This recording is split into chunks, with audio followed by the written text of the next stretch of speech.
تو خداوند دینداروں کو آزمائش سے نکال لینا اور بدکاروں کو عدالت کے دن تک سزا میں رکھنا جانتا ہے، خصوصاً ان کو جو ناپاک خواہشوں سے جسم کی پیروی کرتے ہیں اور حکومت کو ناچیز جانتے ہیں۔ وہ گستاخ اور خودرائے ہیں اور عزت داروں پر لان تان کرنے سے نہیں ڈرتے، باوجود یہ کہ فرشتے جو طاقت اور قدرت میں ان سے بڑے ہیں خداوند کے سامنے ان پر لان تان کے ساتھ نالش نہیں کرتے۔ لیکن یہ لوگ بے عقل جانوروں کی مانند ہیں جو پکڑے جانے اور ہلاک ہونے کے لیے حیوان مطلق پیدا ہوئے ہیں۔ جن باتوں سے ناواقف ہیں ان کے بارے میں اوروں پر لان تان کرتے ہیں، اپنی خرابی میں خود خراب کیے جائیں گے۔ دوسروں کے برا کرنے کے بدلے انہی کا برا ہوگا۔ ان کو دن دہاڑے عیاشی کرنے میں مزہ آتا ہے۔ یہ داغ اور عیب ہے۔ جب تمہارے ساتھ کھاتے پیتے ہیں تو اپنی طرف سے محبت کی اضافت کر کے عیش و عشرت کرتے ہیں۔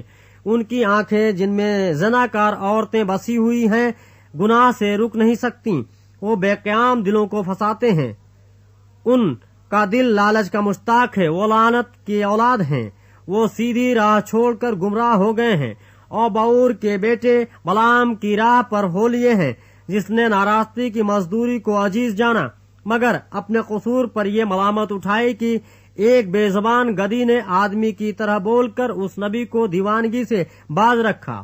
وہ اندھے کنویں ہیں اور ایسے کہر جسے آندھی اڑاتی ہے، ان کے لیے بے حد تاریکی دھری ہے۔ وہ گھمنڈ کی بیہودہ باتیں بک بک کر شہوت پرستی کے ذریعے سے ان لوگوں کو جسمانی خواہشوں میں پھنساتے ہیں جو گمراہوں میں سے نکل ہی رہے ہیں۔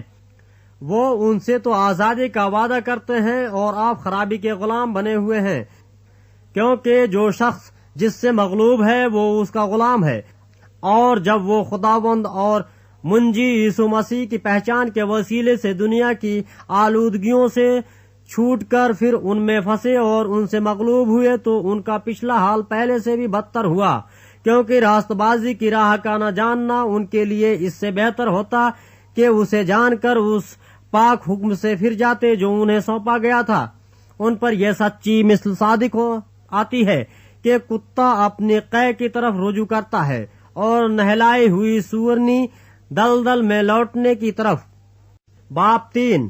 اے عزیزو، اب میں تمہیں یہ دوسرا خط لکھتا ہوں اور یاد دہانی کے طور پر دونوں خطوں سے تمہارے صاف دلوں کو ابھارتا ہوں کہ تم ان باتوں کو جو پاک نبیوں نے پیشتر کہیں اور خداوند اور منجی کے اس حکم کو یاد رکھو جو تمہارے رسولوں کی معرفت آیا تھا۔ اور یہ پہلے جان لو کہ آخر دنوں میں ایسے ہنسی ٹھٹھا کرنے والے آئیں گے جو اپنی خواہشوں کے موافق چلیں گے اور کہیں گے کہ اس کے آنے کا وعدہ کہاں گیا، کیونکہ جب سے باپ دادا سوئے ہیں اس وقت سے اب تک سب کچھ ویسا ہی ہے جیسا خلقت کے شروع سے تھا۔ وہ تو جان بوجھ کر یہ بھول گئے کہ خدا کے کلام کے ذریعے سے آسمان قدیم سے موجود ہیں اور زمین پانی میں سے بنی اور پانی میں قائم ہے۔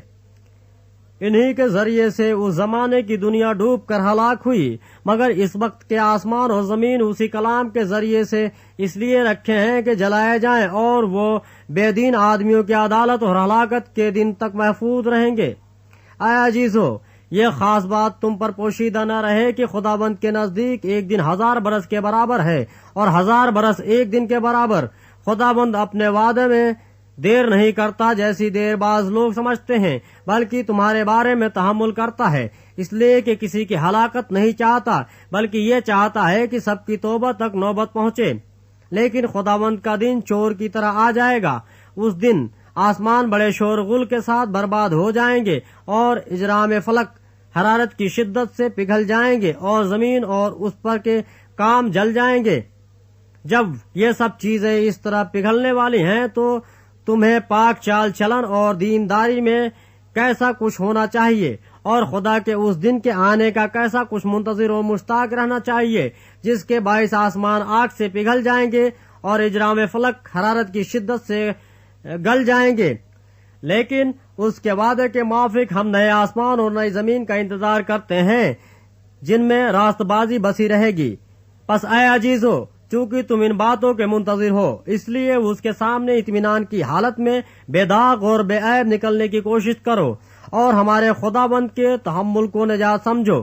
چنانچہ ہمارے پیارے بھائی پولس نے بھی اس حکمت کے موافق جو اسے عنایت ہوئی تمہیں یہی لکھا ہے، اور اپنے سب خطوں میں ان باتوں کا ذکر کیا ہے، جن میں بعض باتیں ایسی ہیں جن کا سمجھنا مشکل ہے، اور جاہل اور بے قیام لوگ ان کے معنوں کو بھی اور صحیفوں کی طرح کھینچ تان کر اپنے لیے ہلاکت پیدا کرتے ہیں۔ بس اے عزیزو، چونکہ تم پہلے سے آگاہ ہو، اس لیے ہوشیار رہو، تاکہ بے دینوں کی گمراہی کی طرف کھینچ کر اپنی مضبوطی کو چھوڑ نہ دو، بلکہ ہمارے خداوند اور منجی یسوع مسیح کے فضل اور عرفان میں بڑھتے جاؤ۔ اسی کی تمجید اب بھی ہو اور ابد تک ہوتی رہے، آمین۔